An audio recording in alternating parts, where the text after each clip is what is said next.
మామా ఒళ్ళు ఎక్కువ నొప్పులు కొనద్యా ఈ రోజు ఎక్కువ పని చేసాయినా మందాగదాం పదా. అటని ఏం పని చేసేసినావు? తెల్లారి నుంచి తాగుతానే ఉన్నా 5 నిమిషాలు గ్యాప్ వచ్చేసింది అందుకే.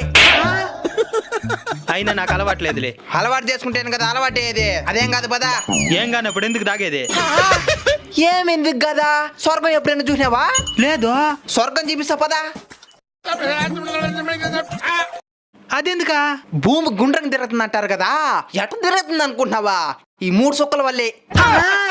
మాలాంటి వాళ్ళే లేకపోతే ఈ భూమి తిరిగదే ఆగిపోతుంది. అవునా?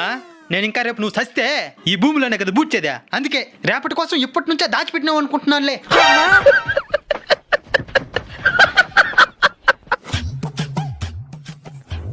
మామా ఒకసారి ఊదా. వాసన వస్తుందా? ఒకే రవ్వ కూడా రాలా. నువ్వుదా?